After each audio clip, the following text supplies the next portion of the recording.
Hello and welcome. Now today we'll discuss managing waste, which is a very important topic for semester 2 examination. Now what is waste? Waste is also known as rubbish, trash, refuse, garbage, junk, litter. So we can say that waste are unwanted or unusable material which is discarded after use or is worthless, defective and of no use. It is unwanted, useless material. So this is the biological definition of waste, where waste is defined as nitrogenous substances such as urea, sweat or feces, litter, and which has been disposed of. Like waste is directly linked to human development, both technologically and socially. Now here you can see that there are many waste types defined by modern system of waste management. Now there is municipal waste, includes household waste, commercial waste, demolition waste. Hazardous waste includes industrial waste, biomedical waste includes clinical waste. तो हम ये देखते हैं कि waste जो है, अगर हम उसकी प्रॉपर डेफिनेशन देखें तो वेस्ट रबिश, ट्रैश, रिफ्यूज या कोई भी unwanted material, useless material, worthless material या कुछ ऐसी चीज जो डिफेक्टिव हो गई है और जिसका आगे कोई यूज नहीं है, तो ऐसे ऑब्जेक्ट्स को या ऐसे मटेरियल्स को वेस्ट कहते हैं. सो अगर हम देखें तो वेस्ट के टाइप्स कितने तरह के होते हैं, तो म्यूनिसिपल वेस्ट होता है जिसमें कि हाउस होल्ड वेस्ट भी होता है, कुछ कॉमर्शियल वेस्ट होता है, डेमोलेशन वेस्ट होता है. डेमोलेशन वेस्ट का मतलब ये होता है कि जब कोई बिल्डिंग का डेमोलेशन होता है या कोई बिल्डिंग टूटती है तो उस तरह के वेस्ट होते हैं. या कुछ हैजार्डस वेस्ट होते हैं जिसमें इंडस्ट्रियल वेस्ट भी आते हैं. बायोमेडिकल वेस्ट में क्लिनिकल वेस्ट होता है. क्लिनिकल वेस्ट का मतलब कि जो हॉस्पिटल से वेस्ट निकलता है, जिस तरह जैसे कि बैंडेजेस होती हैं, एक्सपायर्ड मेडिसिन हैं, सिरेंजेस हैं, उस तरह के waste. Now, what is the proper definition of waste? So, there are two definition of waste. First is according to UNEP, which is United Nations Environment Program. तो इसके according क्या definition है? Substances or objects which are disposed of or are intended to be disposed of or are required to be disposed of by the provision of international law.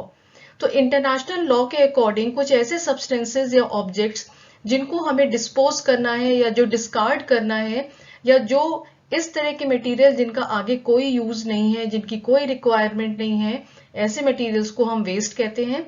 Now this is the definition according to UNSD, that is the United Nations Statistics Division. So there is no need to go through this definition.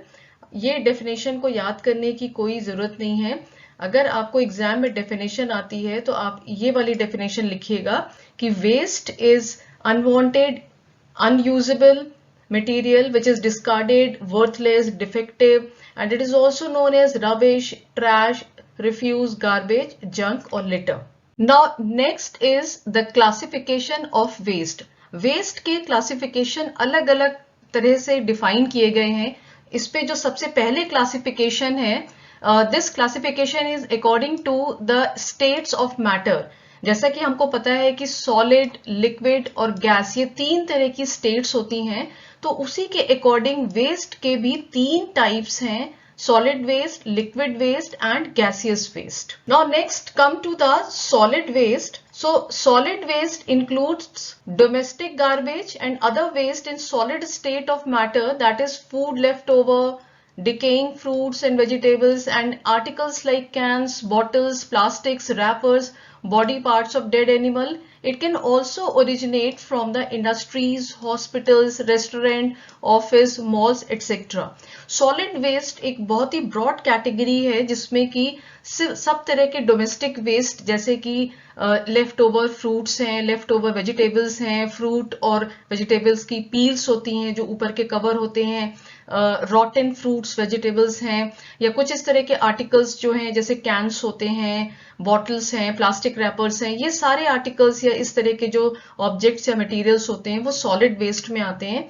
या हम इनको ये कह सकते हैं, इनका जो main origin है वो इंडस्ट्रीज हो सकता है, हॉस्पिटल्स हैं, रेस्टोरेंट हैं, ऑफिस है, मॉल है. यहाँ से जो भी वेस्ट जेनरेट होता है उसको हम सॉलिड वेस्ट बोलते हैं। Next is liquid waste. It includes sewage from toilets of houses, hospitals, restaurant, offices etcetera, effluents from the industries, runoff from agricultural fields and oil spills. Liquid waste में जो भी sewage है, जो toilet से निकलता है, हॉस्पिटल से निकलता है, रेस्टोरेंट से निकलता है, वहां से जितना भी लिक्विड वेस्ट निकलता है, या इंडस्ट्रीज के थ्रू जो इफ्लुएंट होता है, यानी कि जो अभी वेस्ट मटेरियल होता है, लिक्विड वेस्ट मटेरियल होता है, या जो भी एग्रीकल्चर वेस्ट मटेरियल है, या ऑयल स्पिल्स है, इन सबको लिक्विड वेस्ट कहते हैं। थर्ड कैटेगरी है गैसियस वेस्ट की।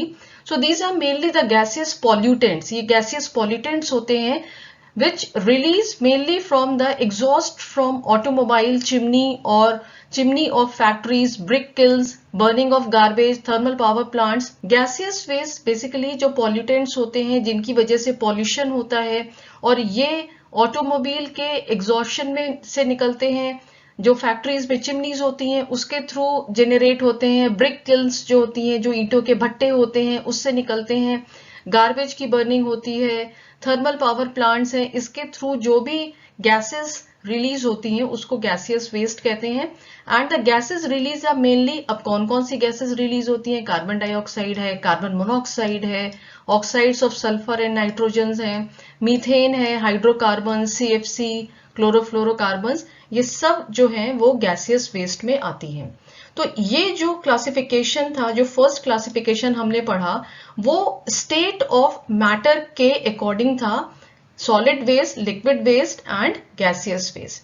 Now coming to the second classification of waste, which is biodegradable and non-biodegradable waste, which is according to the action of microorganisms on the waste material. तो इसके according यहाँ पर दो तरह के waste होते हैं, बायोडिग्रेडेबल वेस्ट मटेरियल्स और non biodegradable waste material.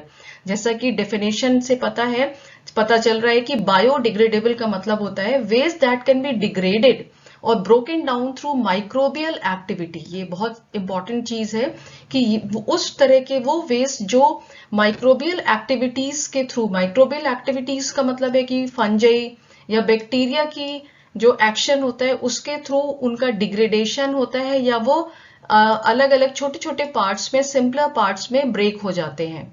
House hold and agriculture waste which are of organic origin, जैसे कि प्लांट्स और एनिमल्स हैं, they are included in this category. अब बायोडिग्रेडेबल वेस्ट में किस तरह के वेस्ट आते हैं?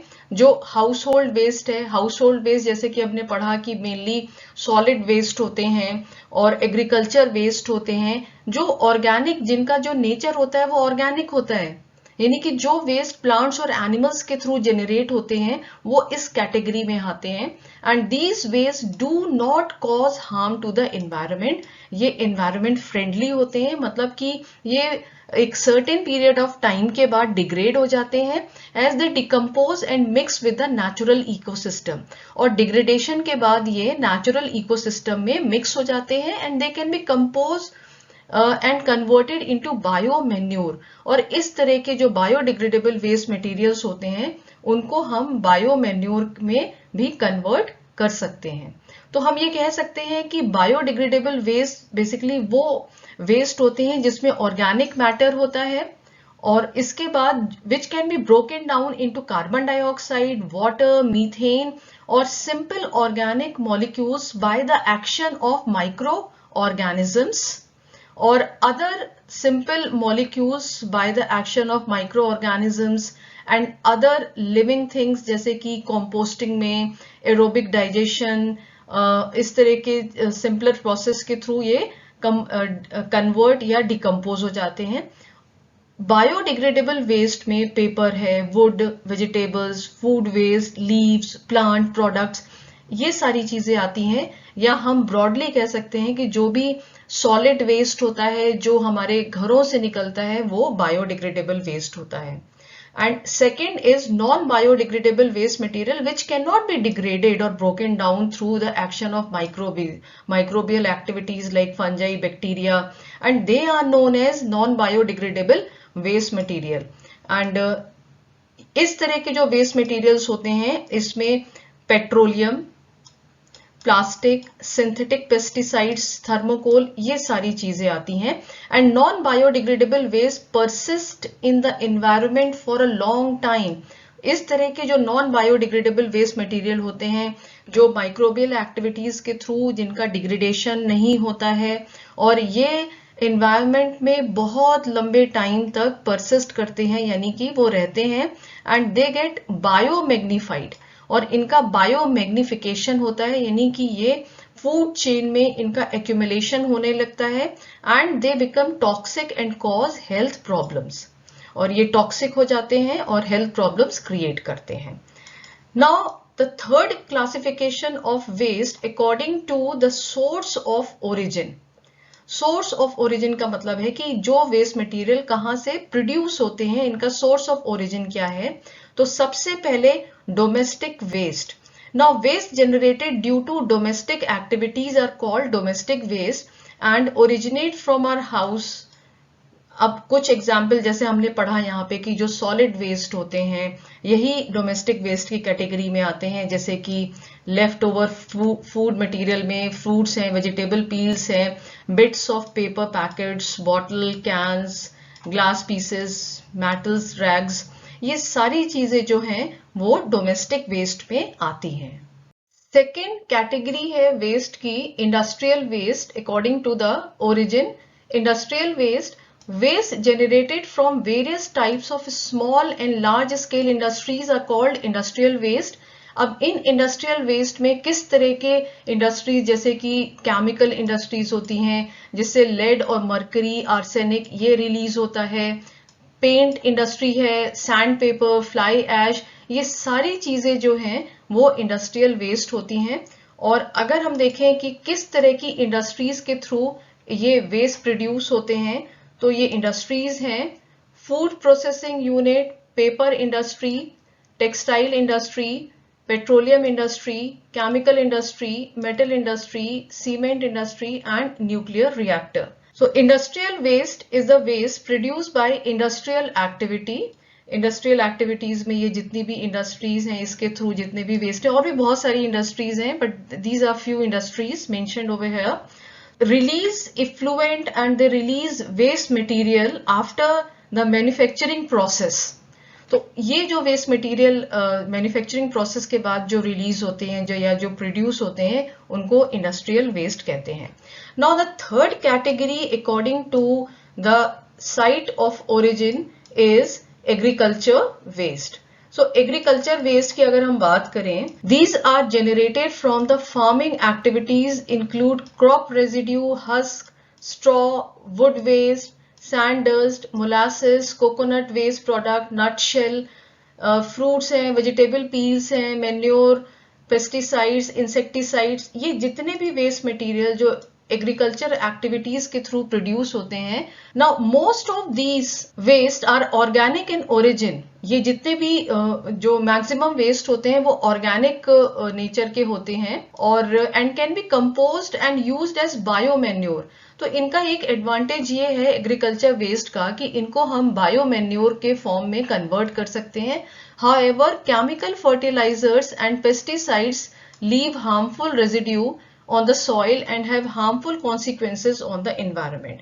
तो जो मैक्सिमम तो ऑर्गेनिक नेचर के होते हैं, पर जो इनऑर्गेनिक नेचर के होते हैं जैसे केमिकल फर्टिलाइजर्स होते हैं या पेस्टिसाइड्स होती हैं, इंसेक्टिसाइड्स होते हैं, ये एनवायरनमेंट को हार्म कर सकते हैं। Now pesticides are chemicals sprayed on the plants or added to the soil to eliminate harmful plant pests। They help to increase crop yield by killing pests, but they have harmful effect on environment and humans। Now limitation of using pesticides। So pesticides जो होते हैं वो chemicals होते हैं जो plants के ऊपर spray किया जाता है या soil पे हम उसको add करते हैं, जो प्लांट पेस्ट होते हैं, जो इस तरह के इंसेक्ट्स होते हैं जो प्लांट को हार्म पहुंचाते हैं, जो क्रॉप की यील्ड को बहुत कम कर देते हैं, तो ये इस तरह के पेस्ट को किल करने के लिए पेस्टिसाइड्स का यूज किया जाता है। पर यहाँ पे कुछ लिमिटेशंस हैं पेस्टिसाइड्स के। Not they are not eco friendly. Pesticides जो होते हैं वो इको फ्रेंडली नहीं होते हैं, मतलब कि ये एनवायरनमेंट के लिए हार्मफुल होते हैं, and they also cause soil pollution, they enter food chain and cause biomagnification, and they pollute groundwater, and they also enter water bodies and affect the aquatic life. तो ये कुछ limitations हैं pesticides की। Now fertilizers are chemicals used to increase soil fertility. कुछ ऐसे fertilizers हैं जो chemical fertilizers हैं, soil fertility को increase करने के लिए use किए जाते हैं। Let us compare biofertilizers to chemical fertilizers. अब यहाँ पे दो categories हैं। Biofertilizer जैसे हमें पता है कि ये eco friendly होते हैं, non polluting होते हैं, environment friendly होते हैं, और केमिकल फर्टिलाइजर्स जिसमें कि केमिकल्स होते हैं। तो chemical fertilisers, now they are of chemical origin, synthesised by reaction of chemicals, enter water bodies and cause eutrophication. Eutrophication एक फिनोमेना है जिसको हम बाद में डिस्कस करेंगे। Causes soil salinity. Soil salinity का मतलब ये होता है कि सॉइल में जो एल्कनिटी या जो भी एल्कलाइन नेचर होता है सॉइल का, सॉइल में सॉल्ट की जो मात्रा होती है वो बढ़ जाती है, and make the soil unfertile after heavy application, contaminate ground water. अगर हम बहुत ज्यादा केमिकल फर्टिलाइजर को यूज करेंगे तो बहुत ज्यादा कंटामिनेशन होगा, ग्राउंड वाटर कंटामिनेशन होगा और सॉइल अनफर्टाइल भी हो जाएगी। On the other hand organic और bio fertilizer, they are natural origin from plants and animals, and they are obtained by decomposition of plants and animal waste, and does not affect the water bodies, does not affect soil fertility in long run, does not affect the groundwater. अगर हम chemical और bio fertiliser या natural fertiliser या organic fertiliser की बात करें तो definitely organic fertiliser या bio fertilisers are the winner. Now fourth category according to the production site of production is construction waste. कुछ ऐसे वेस्ट होते हैं जो कंस्ट्रक्शन साइट्स के में प्रोड्यूस होते हैं, mainly due to demolition and construction activities, उनको बोलते हैं कंस्ट्रक्शन वेस्ट। अब जैसे कि digging of the earth for foundation of high waste material, foundation जब बिल्डिंग की फाउंडेशन होती है उसको बनाने में निकलता है, और इस प्रोसेस में बहुत सारा वेस्ट जनरेट होता है which are piled up and are known as over dumps. These over dumps spoil the ecology of the site where they are dumped and take a long time. ये इस तरह के जो वेस्ट होते हैं, जो कंस्ट्रक्शन वेस्ट मटेरियल होते हैं, ये बेसिकली उस सराउंडिंग एरिया की या उस इन्वायरमेंट की जो इकोलॉजी है उसको ये स्पॉइल कर देते हैं, और इसके बाद ये बहुत टाइम लेते हैं इस डिकम्पोज होने में। And type of vegetation, some example of construction waste जैसे कि ब्रिक्स हैं, पाइप्स हैं, wood, plastic pieces, asbestos, marble, tiles, ये डिमोलिशन वेस्ट के एग्जाम्पल्स हैं। Now next is mining waste. अब उन वेस्ट की हम बात करते हैं जो माइनिंग वेस्ट होते हैं, जो माइनिंग एक्टिविटीज के थ्रू प्रोड्यूस होते हैं वेस्ट मटेरियल। ये जो वेस्ट मटेरियल है they are generated during mining operation, execution etc. They are called mining waste and they include slag heaps, debris, ये इस तरह के वेस्ट होते हैं। and these waste spoil the ecology of the place by inundating the vegetation of the place. उस जगह की जहां पर माइनिंग एक्टिविटी हो रही है उस जगह पर जो भी वेजिटेशन होता है उसको ये बहुत ज्यादा रिड्यूस कर देते हैं। The ore or minerals may reach the water bodies or groundwater and contaminate. और इस माइनिंग एक्टिविटीज में जो ओर या मिनरल्स होते हैं वो बेसिकली ग्राउंड वाटर को या जो नियर बाय वाटर बॉडीज होती हैं उसको ये कंटामिनेट कर देते हैं। अब 6 type of classification of waste is hazardous और toxic waste. Now certain waste are classified into hazardous or toxic waste as they pose a serious threat to human health and environment. ये वो waste होते हैं जो human health और environment के ऊपर बहुत ही सीरियसली इम्पैक्ट करते हैं। एंड द वेस्ट में बी लिक्विड, सॉलिड और स्लज। अब इन वेस्ट में क्या होता है कि लिक्विड वेस्ट हो सकते हैं, सॉलिड वेस्ट हो सकते हैं, ये स्लज हो सकते हैं, and they contain chemicals, heavy metals, radiations, dangerous pathogens और अदर टॉक्सिन्स। तो जो टॉक्सिक वेस्ट होते हैं ये इसमें सब तरह के जो भी केमिकल्स होते हैं, जो टॉक्सिन्स होते हैं, लिक्विड होते हैं, पैथोजेंस होते हैं, रेडिएशंस हैं या जो भी हेवी मेटल्स हैं, ये सारी चीजें इन्वॉल्व होती हैं। Even household generate hazardous waste from items such as batteries, use computer equipment and left over paints और पेस्टिसाइड्स। अब अगर हम देखें तो हमारे जो डोमेस्टिक वेस्ट हैं या हाउस होल्ड जो वेस्ट होता है उसमें भी कुछ हैजार्डस वेस्ट होते हैं, जैसे कि बैटरीज होती हैं, यूज्ड कंप्यूटर होते हैं, उसके इक्विपमेंट्स होते हैं, लेफ्ट ओवर पेंट्स हैं या पेस्टिसाइड्स हैं, ये भी हैजार्डस वेस्ट की कैटेगरी में आते हैं। And these generally come from industries, hospital, agriculture. and these may be pollutants like mercury, lead, halogenated fluorocarbons, toxins, asbestos, polychlorinated biphenyls, PCBs and vinyl chloride। तो ये इस तरह के वेस्ट में मरकरी हो सकता है, लेड है, हेलोजेनेटेड फ्लोरोकार्बन्स होते हैं या इस तरह के बहुत सारे केमिकल्स होते हैं। And these waste need proper disposal as most of them enter the food chain. अब इस तरह के वेस्ट का अगर प्रॉपर डिस्पोजल नहीं हुआ तो ये फूड चेन में एंटर करते हैं और यहाँ पर सबसे इम्पॉर्टेंटली ये बायोमैग्निफिकेशन एक फिनोमिना है, उसको ये प्रोड्यूस करते हैं कि हमारे फूड चेन में इस तरह के मेटल्स जो हैं वो धीरे धीरे मैग्नीफाई होते जाते हैं। And they can B carcinogen. Carcinogen का मतलब ये है कि ये कैंसर कॉजिंग होते हैं and they can cause failure, organ failure और इवन डेथ। तो इस तरह के पॉल्यूटेंट्स या इस तरह के टॉक्सिक वेस्ट की वजह से कैंसर हो सकता है, इसकी वजह से ऑर्गन फेलियर हो सकता है और कभी कभी डेथ भी हो सकती है। Now next category is of biomedical waste and these are the waste that are generated from the activities performed in hospitals and diagnostic centers।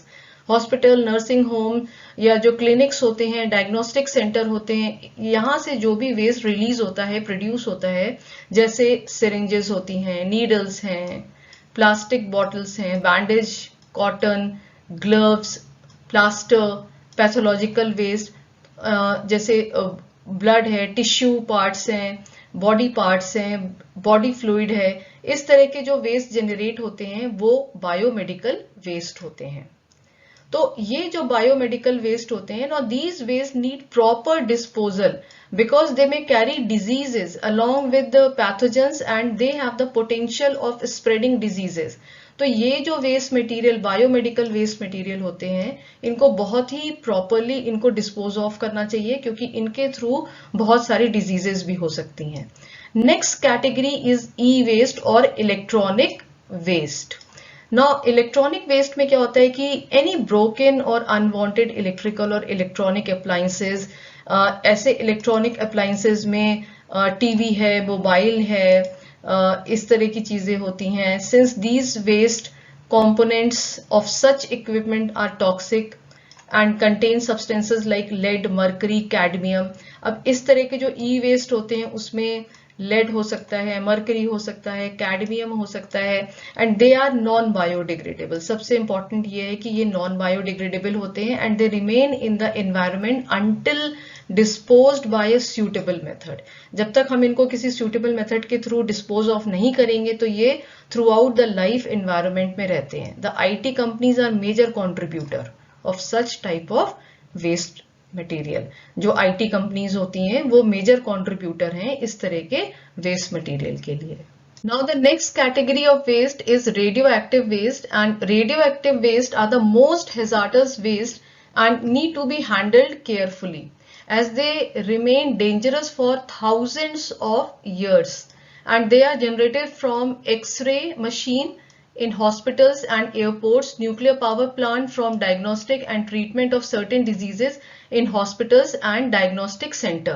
तो ये इस तरह के जो वेस्ट होते हैं ये बहुत ही हार्मफुल और डेंजरस वेस्ट होते हैं। और ये जो वेस्ट हैं एंड ये जैसे न्यूक्लियर पावर प्लांट से जनरेट होते हैं, एक्सरे मशीन्स होती हैं जहाँ जो हॉस्पिटल्स या एयरपोर्ट में इंस्टॉल की जाती हैं, उसके थ्रू जनरेट होते हैं। और इसमें इसके थ्रू जो बहुत सारे जैसे टेस्टिंग ऑफ न्यूक्लियर वेपन है या एटॉमिक रिसर्च सेंटर हैं, ये भी सोर्स हैं। These are the source of radioactive waste. Radioactive waste are hazardous as they cause genetic and somatic variation in human beings. तो इसकी वजह से म्यूटेशंस हो सकते हैं। म्यूटेशन का मतलब है कि sudden change in genetic material, और जिसकी वजह से बहुत सारी जनरेशन तक कुछ डिफॉर्मिटी हो सकती है।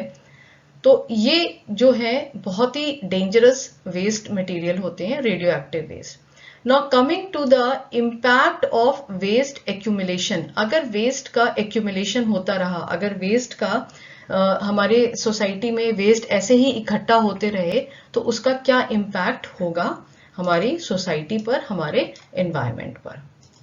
Now, the accumulation of waste has various impact on human beings and the ecosystem as a whole. Human being के ऊपर और ecosystem के ऊपर waste accumulation का क्या impact होगा, and this is very important. This portion is very important. Now, accumulated solid waste when left untreated or uncared start decomposing. जैसे अगर हम उनको ऐसे ही छोड़ देते हैं सॉलिड वेस्ट को, तो उनमें डिकम्पोजिशन होने लगता है। A number of disease producing bacteria, virus and fungi grow on them. तो disease producing bacteria, virus, fungi उसके ऊपर ग्रो करते हैं क्योंकि वो उनका मीडियम होता है माइक्रो ऑर्गेनिजम्स का, and these become the cause of various diseases to human beings. तो ये एक जो वेस्ट मटेरियल एक्यूमुलेट हो जाता है, ये ह्यूमन डिजीज का एक बहुत बड़ा रीजन है। जब ये वेस्ट जो एक्यूमुलेटेड वेस्ट है, जब ये सड़ने लगता है, तो इससे बहुत ही खराब सी स्मेल आती है, बहुत बदबू आने लगती है। And they attract flies, insects and rodents which become carrier of diseases. इनकी वजह से फ्लाइज हैं, जो मक्खियां हैं, इंसेक्ट्स हैं या रोडेंट्स हैं, चूहे हैं, ये बहुत प्रोड्यूस हो जाते हैं और ये एक तरह से कैरियर होते हैं डिजीज का। कैरियर मतलब जिनको हम वेक्टर बोलते हैं। Open dump also ruin the natural beauty and aesthetics of the land. जो भी ओपन डंप्स होते हैं, जो ओपन लैंडफिल्स होती हैं, जहाँ पे खुले में ही गार्बेज को डंप कर दिया जाता है, तो उसकी वजह से नेचुरल ब्यूटी भी खराब होती है और उस लैंड की जो भी पॉल्यूशन क्रिएट होता है, पॉल्यूशन बहुत होता है उस लैंड में।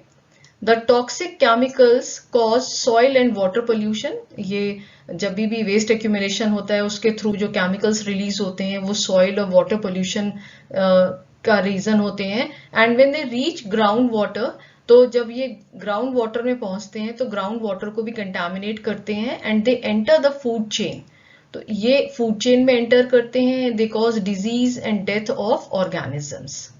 नाउ वेस्ट वाटर एक फिनोमिना है, जिस फिनोमिना को कहते हैं यूट्रोफिकेशन। तो जो वेस्ट वाटर है from the sewage deplete the water of its oxygen content causing eutrophication. जो वाटर बॉडीज होती हैं, उसमें से ऑक्सीजन कंटेंट को ये डिप्लीट कर देते हैं, जो भी वेस्ट वाटर होता है, जो सीवेज वाटर होता है, और इसकी वजह से एक फिनोमिना है जिसको कहते हैं यूट्रोफिकेशन, ये होता है। Now, toxic waste accumulate in soil and water and they cause biomagnification. ये biomagnification मतलब कि जो भी मैग्निफिकेशन का मतलब होता है कि ये हमारी फूड चेन में बहुत ही ट्रेस अमाउंट में एंटर करते हैं और धीरे धीरे जैसे जैसे फूड चेन आगे बढ़ती रहती है, तो ये इनका एक मैग्निफिकेशन होता है, इनका जो नंबर है वो इंक्रीज होता है, इनका अमाउंट इंक्रीज होता है, which means increase in the concentration of toxic substances along the food chain. अब ये हमारे फूड चेन में एंटर हो जाते हैं इस तरह के वेस्ट मटेरियल या टॉक्सिन्स जो होते हैं, और ये फिर इसके बाद ये इंक्रीज होने लगते हैं, इनका जो कॉन्सेंट्रेशन होता है वो इंक्रीज होने लगता है, एंड दिस में cause disease and even death when the concentration of toxic substances become lethal. Now, toxic particulate matter emitted from the industries may cause diseases of the respiratory system like asbestosis, silicosis, बेरिलियोसिस. ये इस तरह की जो respiratory tract से related diseases होती हैं उसको भी कॉज करते हैं. Now next is treatment of waste. Treatment of waste या management of waste material. Now treatment of waste के बहुत सारे मेथड्स हैं और इनमें जो कुछ मेथड्स हैं वो हम यहाँ पर पढ़ेंगे. सबसे पहला मेथड है open dumping. Open dumping is a cheapest method. ये बहुत ही सबसे कह सकते हैं कि सस्ता मेथड है. इसमें कोई भी रेवेन्यू ज्यादा इन्वॉल्व नहीं होता है. It is a cheapest method of waste disposal in which the waste material are dumped in open land assigned by the government. Government एक ओपन लैंड को असाइन कर देती है कि अभी जितनी भी सोसाइटी का, कॉलोनी का, सिटी का जितना भी कूड़ा है, जितना भी गार्बेज है, वो वहां पर डंप होगा. और ये usually they are far from the city. ये सिटी से बहुत दूर होते हैं and it does not need much planning. इनके लिए प्लानिंग की कोई जरूरत नहीं होती. The waste is just carried to the site and dumped which may later be burned to dispose it completely. तो इसमें कोई इतनी प्लानिंग की जरूरत नहीं होती है. सीधे जितना भी वेस्ट मटेरियल होता है पूरे सिटी से इकट्ठा किया जाता है और उसको उसी साइट पर डंप कर दिया जाता है. अब ओपन डंपिंग के डिसएडवांटेजेस क्या हैं? Open site spoil the aesthetics of the area. Aesthetic का मतलब है जो उस एरिया की ब्यूटी होती है वो ये जो ओपन लैंडफिल्स होते हैं वो डिस्ट्रॉय कर देते हैं.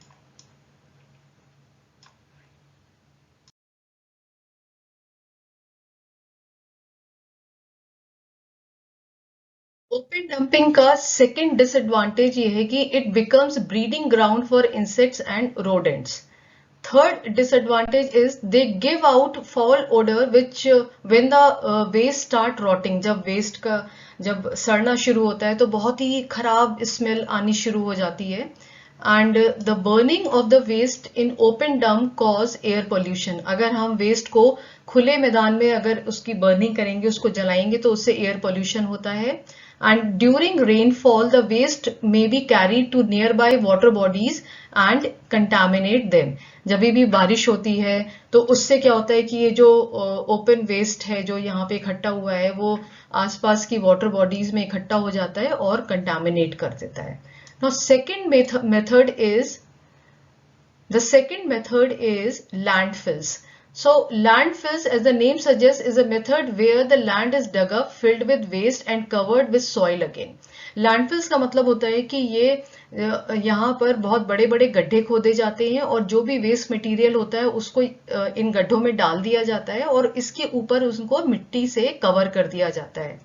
अब लैंडफिल्स जो हैं बेसिकली यहाँ पे एक ओपन लैंडफिल्स होती हैं जिनको हम ओपन डंपिंग बोलते हैं और दूसरी होती है सैनिटरी लैंडफिल. सैनिटरी लैंडफिल में क्या होता है कि ये जो वेस्ट मटेरियल होता है उनको कुछ बड़े बड़े जो गनी बैग्स होते हैं उसमें भर के अंदर बरी कर दिया जाता है, मिट्टी के अंदर दबा दिया जाता है. And this method is preferred to open dumping. ये मेथड ओपन डंपिंग से ज्यादा अच्छा होता है क्योंकि ओपन डंपिंग में वेस्ट मटेरियल जो होता है वो बेसिकली उनको ऐसे खुले में इकट्ठा कर देते हैं और उसके ऊपर बस सॉइल डाल देते हैं, मिट्टी से उसको कवर कर देते हैं. अब लैंडफिल्स के एडवांटेजेस देखते हैं. The site is covered with earth. Earth मतलब soil which prevents insect and rodents. जो लैंडफिल्स है इसमें क्या होता है कि गार्बेज को बड़े बड़े गड्ढों में डालने के बाद इसको सॉइल से या मिट्टी से कवर कर दिया जाता है. Less chances of spread of pathogenic diseases as vector are not able to reach the waste. इस मेथड में बहुत कम चांसेस होते हैं डिजीज स्प्रेड होने के. The waste is disposed without causing any public health hazard. तो यहाँ पे वेस्ट का मैनेजमेंट भी हो गया, वेस्ट का डिस्पोज ऑफ भी हो गया और पब्लिक को या ह्यूमन बींग्स को, इन्वायरमेंट को कोई इतना नुकसान भी नहीं होता है. No foul smell due to the rotting of garbage. जब गार्बेज सड़ता है तो इस तरह से कोई खराब स्मेल भी नहीं आती है. The methane gas produced due to decomposition of waste can be used as a non polluting source of energy. जब लैंडफिल्स में जो वेस्ट मटेरियल है उसका डिकम्पोजिशन होता है तो मीथेन गैस प्रोड्यूस होती है. जो मीथेन गैस होती है उसको एक तरह से हम एक सोर्स ऑफ एनर्जी के रूप में भी यूज कर सकते हैं and it can be used in boilers. अब इस मीथेन गैस को हम कहाँ यूज कर सकते हैं? बॉयलर्स में यूज कर सकते हैं, इंटरनल कंबशन इंजन्स पे यूज कर सकते हैं, गैस टरबाइन में कर सकते हैं, फ्यूल सेल में कर सकते हैं. Next advantage is the land after decomposition and compaction of waste can be used for suitably. अब इसके बाद क्या होता है कि अगर जो लैंडफिल्स होती हैं, जब लैंडफिल का टाइम कंप्लीट हो जाता है, उसका एक लाइफ स्पैन होता है वो कंप्लीट हो जाता है, या कह सकते हैं कि जितना भी गार्बेज है उसका डिकम्पोजिशन हो जाता है, तो हम उस लैंड को किसी दूसरे पर्पस के लिए भी यूज कर सकते हैं.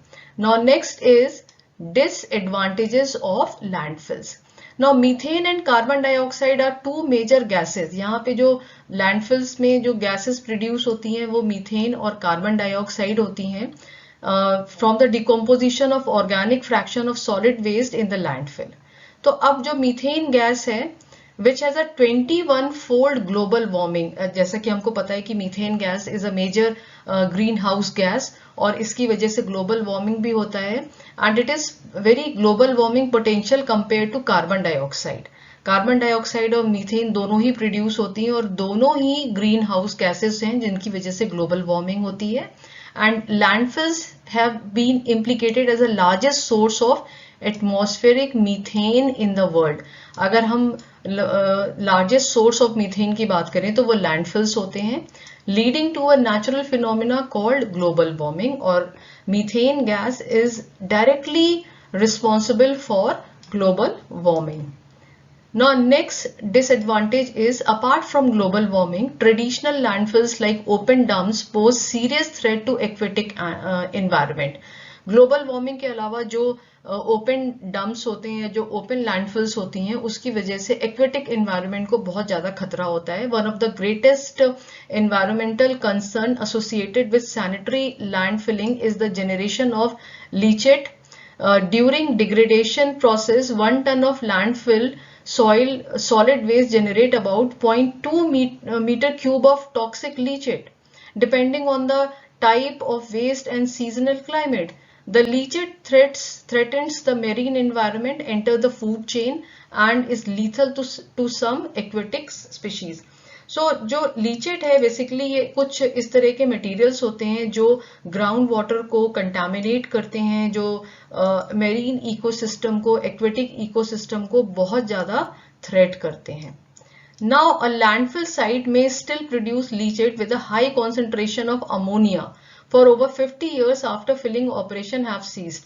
अब यहाँ पे एक इंटरेस्टिंग सा फिनोमेना है कि जो लैंडफिल साइट्स होती हैं, अगर उन लैंडफिल साइट्स अगर ये कंप्लीट भी हो जाती हैं, उस पर कोई दूसरा एक्टिविटी होती है, उसके बाद भी अमोनिया जो है वो रिलीज होती रहती है और ये करीब करीब 50 साल तक रिलीज होती है. If not properly treated, leachate seeping from the landfill can enter the underlying water, groundwater, posing potentially serious hazard to the environment and to the public health.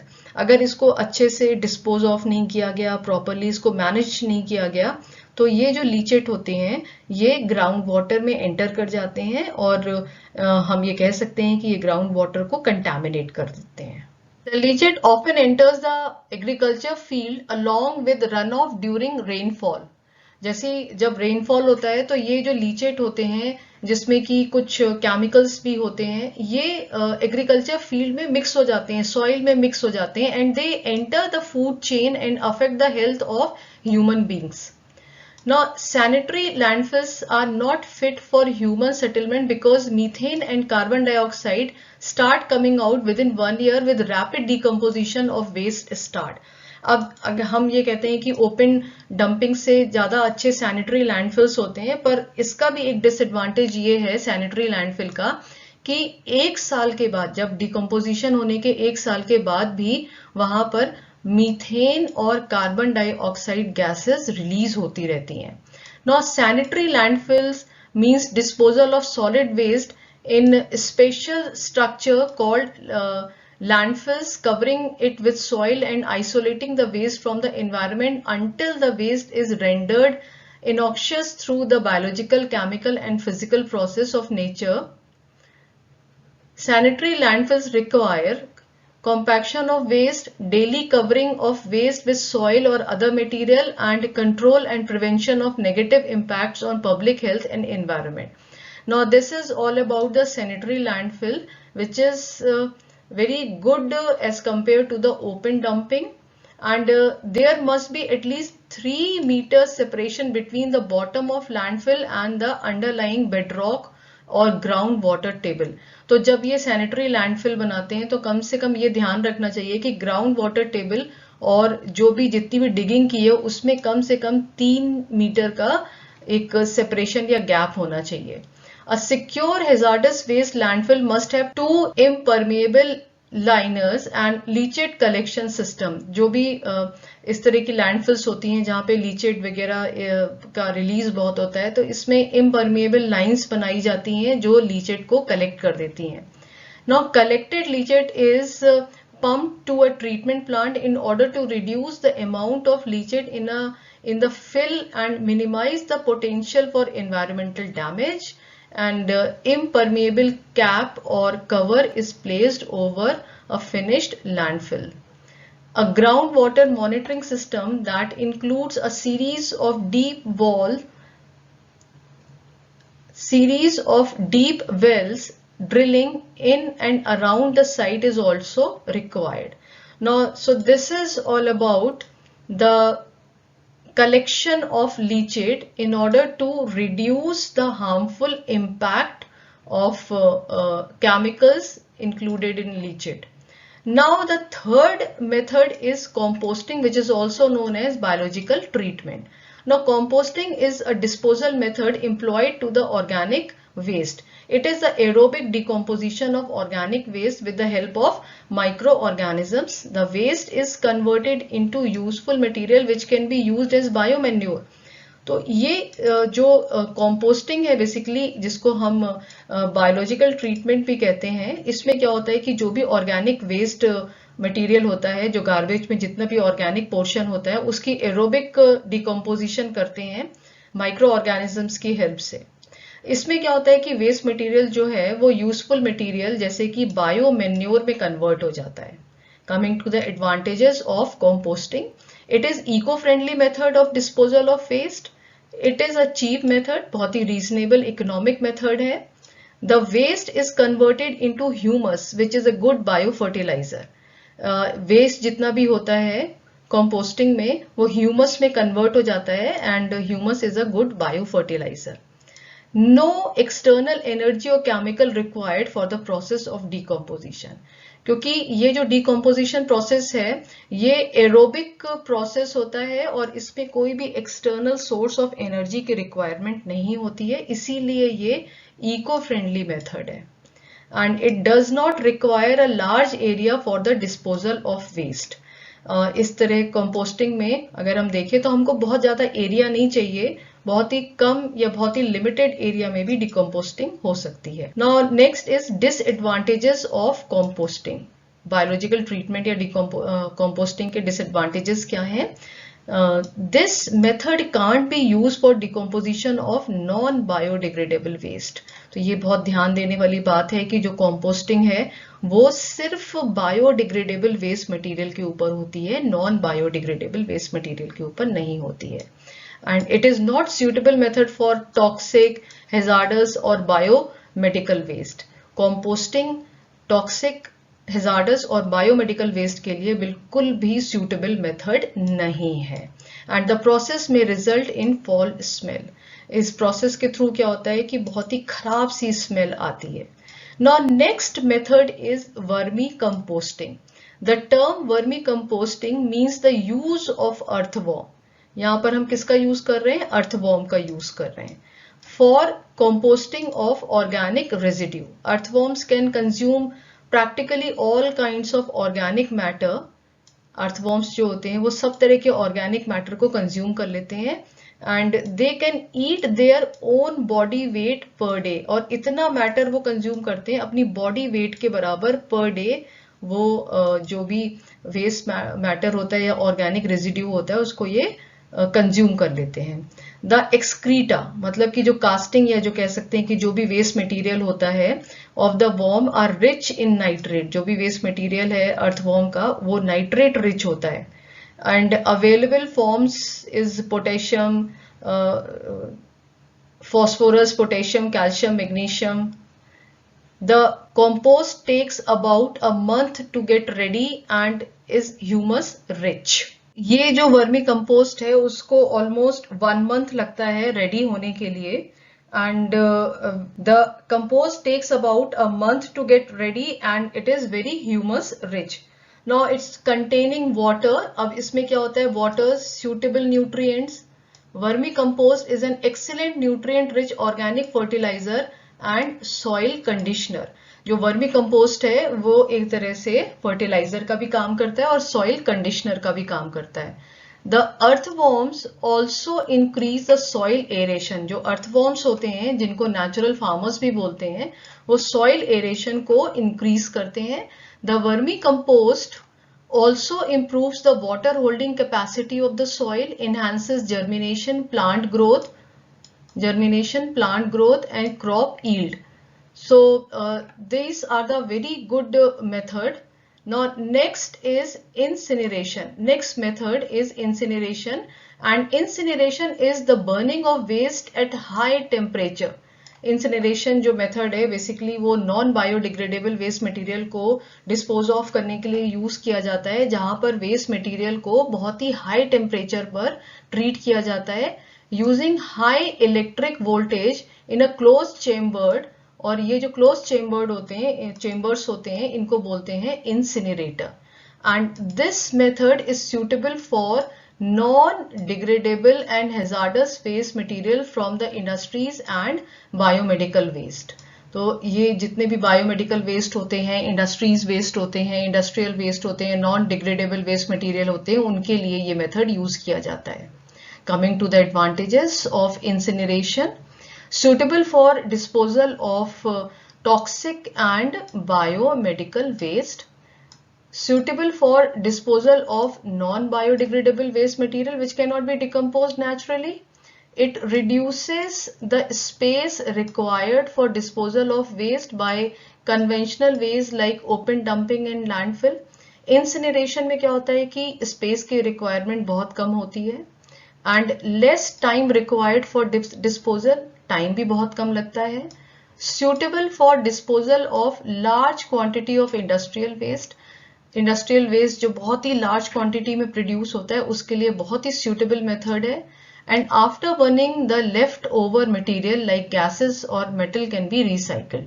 जब इंसिनरेशन के बाद जो बर्निंग के बाद जो भी लेफ्ट ओवर मटेरियल्स निकलते हैं जैसे कि गैसेस होती हैं या मेटल्स होती हैं, उनकी रिसाइकलिंग कर सकते हैं.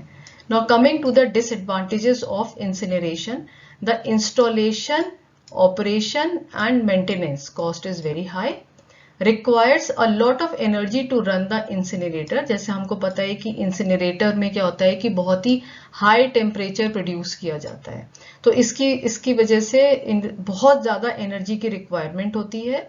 It produces a lot of polluting gases which may also contain toxic particulate, and it produce a large amount of fly ash. fly ash बहुत ही छोटे छोटे particles होते हैं, वो भी produce होते हैं जो respiratory diseases cause करते हैं, जिनसे बहुत ज़्यादा soil pollution होता है. तो ये सारी चीज़ें. Now next method is to dispose of or to manage the waste material is segregation. Segregation का मतलब होता है separate according to some category और classification of waste material.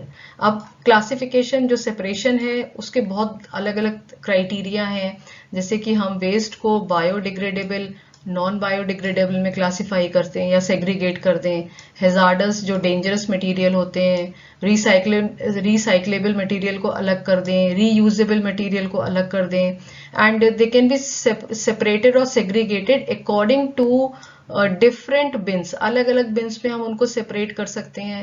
And various bins can be use to separate paper, plastic, glass, metal, organic waste. इसी तरह से हम अलग अलग बिन्स को भी यूज कर सकते हैं पेपर को अलग करने के लिए, प्लास्टिक को, ग्लास को, मेटल को, ऑर्गेनिक वेस्ट को अलग करने के लिए. सेपरेशन या सेग्रीगेशन मेथड के क्या क्या एडवांटेजेस होते हैं? The advantage of segregating waste is that it reduces the load of waste disposal and management by removing the biodegradable and recyclable waste material.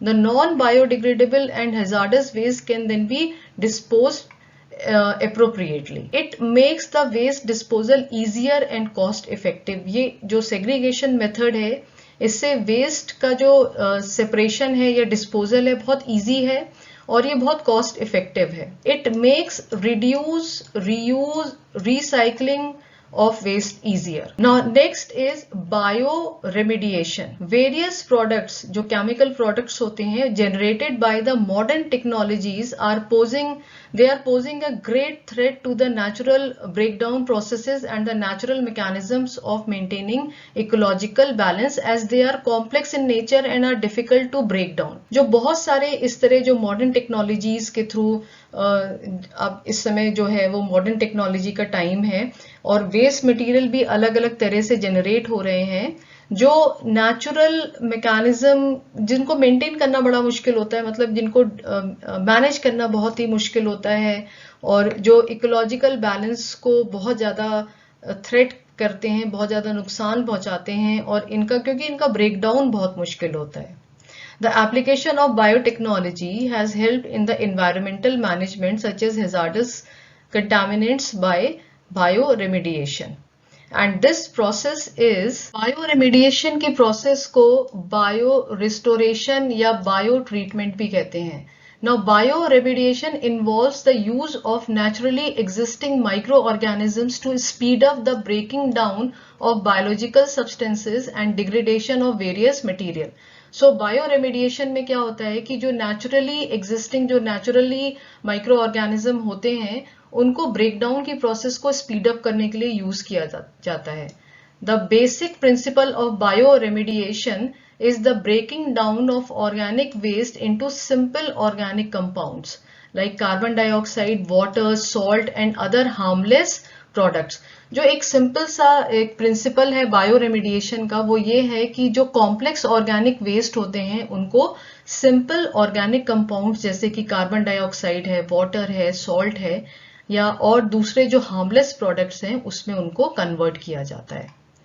Now next is bioremediation can help clean up the environment in two ways. अब bioremediation environment को clean करने में किस तरह से helpful है, तो यहाँ पर सबसे पहले promotion of microbial growth in situ can be achieved by addition of nutrients.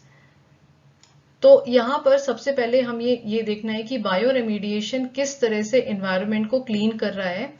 तो जो बायोरेमिडिएशन के थ्रू जो माइक्रोबियल ग्रोथ है, इन सीटू ग्रोथ है, इन सीटू मतलब कि जो नेचुरल एनवायरनमेंट में जैसे कि सॉइल में जो ग्रोथ हो रही है माइक्रोब्स की या माइक्रोबियल ऑर्गेनिजम्स की, उनको प्रमोट करना and over a period of time the microbes used up these compounds thus degrading them. तो अब क्या होता है कि धीरे धीरे जब ये माइक्रोब्स सॉइल में मिक्स हो जाते हैं तो जितने भी जो बायोडिग्रेडेबल मटेरियल्स होते हैं उनको धीरे धीरे ये डिग्रेड करते हैं. Now second option is to genetically engineered microorganisms which can degrade organic pollutant molecules. अब यहाँ पे सबसे पहले हमने देखा कि हम नेचुरल माइक्रोब्स को यूज कर रहे हैं और दूसरा जो मेथड है उसमें हम जेनेटिकली इंजीनियर्ड माइक्रोब्स को यूज कर रहे हैं. इसमें भी बहुत सारे अलग अलग जेनेटिकली इंजीनियर्ड माइक्रोब्स का मतलब है कि हम उसको लैब में उनको थोड़ा सा मॉडिफाई कर रहे हैं, उनके जीन स्ट्रक्चर में कुछ चेंजेस कर रहे हैं, तो इस तरह से हम उसको यूज करते हैं.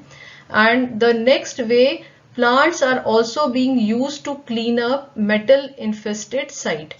This process is referred to as phytoremediation. एक और टर्म है phytoremediation जहां पर प्लांट्स को यूज करते हैं. जो कुछ ऐसी साइट्स होती हैं जहां पे मेटल्स का एक्यूमुलेशन बहुत हो जाता है तो वहां पर प्लांट्स को यूज करते हैं मेटल को थोड़ा सा रिड्यूस करने के लिए. Now again this topic is very important. Problems of solid waste management. Problems of solid waste management in India. India में सॉलिड वेस्ट को मैनेज करने में क्या क्या प्रॉब्लम्स आती हैं तो उसको हम यहाँ पर देखेंगे. सबसे पहली जो प्रॉब्लम है वो है लैक ऑफ सेग्रीगेशन प्रैक्टिसेस, मतलब कि यहाँ पर हम जितना भी गार्बेज है, जितनी भी टाइप्स का गार्बेज है, एक ही बिन में डाल देते हैं, सेग्रीगेट नहीं करते। Lack of proper operational strategy. Operational strategy का मतलब है कि यहाँ पर कोई भी गवर्नमेंट की इस तरह की हार्ड एंड फास्ट कोई रूल नहीं है कि हमको सब तरह का जो ड्राई गार्बेज है वो अलग रखना चाहिए, वेट गार्बेज अलग करना चाहिए, टॉक्सिक गार्बेज अलग करना चाहिए। Now the frequency of collection of waste is not regular and often the waste remain uncleared for a long time. यहाँ पर जो frequency of collection है waste का वो भी daily नहीं है, daily waste कलेक्ट नहीं होता है। तो इससे क्या होता है कि वेस्ट जो है वो एक ही जगह पर बहुत लंबे टाइम तक इकट्ठा रहता है। inadequate labor and transport facilities to clear the garbage। यहाँ पे मैन पावर की बहुत कमी है, ट्रांसपोर्ट की फैसिलिटी की बहुत कमी है गार्बेज को साफ करने के लिए। Lack of proper and required number of treatment facility, इस तरह की फैसिलिटी की भी बहुत कमी है। पुअर रेगुलेटिव मेजर्स हैं, the central pollution control board and state pollution control board के बीच में लैक ऑफ कोऑर्डिनेशन है, कमिटमेंट भी नहीं है, इसकी वजह से थोड़ी सी प्रॉब्लम होती है। And inadequate awareness and training programmes among the people handling waste, inadequate pressure from society, environmental advocacy groups and organization towards improper waste disposal. Now next is treatment of waste water. Waste water का treatment यहाँ पर बहुत सारे methods होते हैं। एक primary treatment है, next is secondary treatment, फिर tertiary treatment होता है, इसके बाद removal of biodegradable organics हैं। तो ये जो एक टॉपिक है, this topic is not included in syllabus, but यहाँ पर you should know the basic idea of this topic, that is the treatment of waste water. The process of removal of contaminates from the wastewater released from the household and industries is referred as wastewater treatment. The objective of doing wastewater treatment is to treat it and make it clean and environmentally non-harmful before releasing into the water bodies. अब waste water का treatment क्यों किया जाता है? तो waste water में हमको पता है कि जो अलग अलग सोर्सेज से वेस्ट वाटर कलेक्ट होता है उसमें बहुत सारे कंटामिनेंट्स होते हैं, बहुत सारे केमिकल्स होते हैं। तो जो नियर बाय वाटर बॉडी में उस पानी को रिलीज करने से पहले उसको क्लीन करना चाहिए, जिससे कि एनवायरनमेंट को भी कोई नुकसान ना हो, ह्यूमन बीइंग को भी कोई नुकसान ना हो। तो इसको कहते हैं ट्रीटमेंट ऑफ वेस्ट वाटर। तो यहाँ पे 3 मेन प्रोसेस होते हैं इस ट्रीटमेंट के। एक होता है physical treatment, biological treatment and chemical treatment. Now the primary treatment में क्या होता है कि removal of suspended and particulate matter. जो भी सीवेज में या जो भी वेस्ट वाटर में इस तरह के मैटर होते हैं, थोड़े से बड़े पार्टिकल्स होते हैं जो सस्पेंड हो जाते हैं पानी में, उनको रिमूव करना। सेकेंडरी ट्रीटमेंट में क्या होता है कि रिमूवल ऑफ बायोलॉजिकल मैटर, जो भी बायोलॉजिकल मैटर होता है उसको रिमूव करना। इसके बाद टर्शरी ट्रीटमेंट में जो हार्मफुल केमिकल्स होते हैं उसको रिमूव करना। तो you just go through all 3 processes and just read it once. And now the next is the removal of biodegradable organics. Biodegradable organic material जो है, जिनमें प्लांट्स या एनिमल ओरिजिन के जो मटेरियल्स होते हैं बेसिकली उनको रिमूव करना। तो ये एक टर्शरी ट्रीटमेंट के बाद एक जो स्टेज होती है वो आती है। इसमें क्या होता है कि the presence of cleaning agent, disinfectant, इसमें क्या होता है कि जो क्लीनिंग एजेंट्स होते हैं, डिसइंफेक्टेंट्स होते हैं, इनको ये जो जितनी चीजें मिली होती हैं इनको रिमूव करना। और antibiotics can have detrimental impacts on treatment process, तो इन सारी चीजों को रिमूव करना। Now activated sludge process. Activated sludge is a biochemical process for treating sewage and industrial wastewater that uses air and microorganisms to biologically oxidize organic pollutants, producing a waste sludge containing the oxidized material. In general, an activated sludge process include, जो activated sludge process है उसमें कौन कौन से steps होते हैं? an aeration tank where the air or oxygen is injected and thoroughly mixed into the wastewater.